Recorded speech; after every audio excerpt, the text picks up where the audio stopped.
A few weekends ago, some of my friends whisked me away to Astoria, Oregon to go see what is known as the Goonies house. The trip was to be 3 days in length, 1 day to drive to the place where we were lodging, about 45 minutes away from Astoria, another day to explore the charming town we were in and to visit the famed home of the Goondocks, and the last day to drive all the way home. Upon arrival, it was very clear I had developed an unwanted and unplanned fever. After trying to push myself at breakfast the following day, it became clear I would not be able to travel to Astoria. I needed to stay in bed with meds, blankets, and tissues. I requested my friends see the famed town without me. I felt terrible having them miss out on such a cool experience on my account, but they refused to go and said we would try to see it the following day we were driving home, and instead went and explored the small town we were in. They returned soon after to watch bad movies and count lighthouses. I should mention, the place we stayed in had a theme of lighthouses, a theme that was taken very much to heart, seeing as it was absolutely covered in them. Covered. On the last day, my body recovered to the point where I could walk around without passing out, a good sign. So we visited a few of the town's strange and somehow charming places, and then finally drove out to Astoria.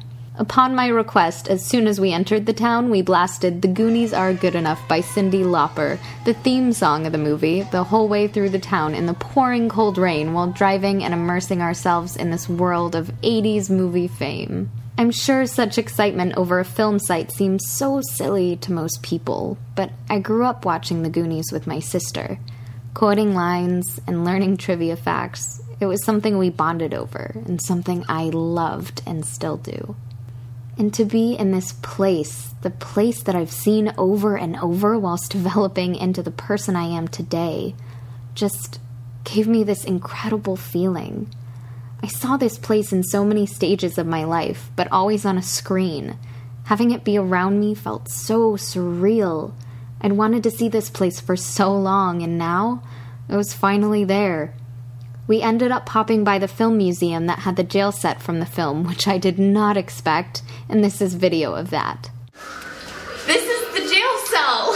This is the jail cell! We get to be Fratellis!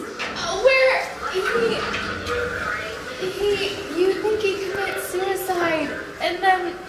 Do you remember? Do you think that's an actual note? What is it? Oh.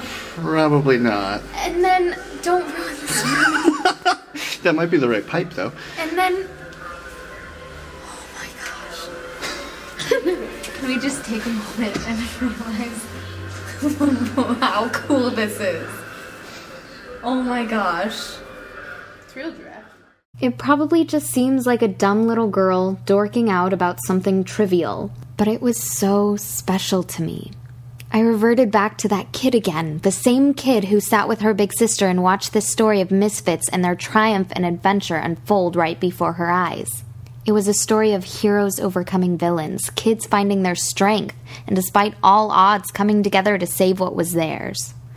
This was a story that stuck with me for years, and the message, never say die, never give up, never left me. This experience is one I will never forget, and one of those memories that you hold steadfastly to throughout your life. Something you want to look back on whenever you need to smile, and I am so grateful for it. Sometimes we need these moments of nostalgia, those moments where we're brought back to that place of vulnerability and youth. It reminds us who we were and who we hope to be, the lessons we learned, and the people we idolized. Those are things I don't want to forget.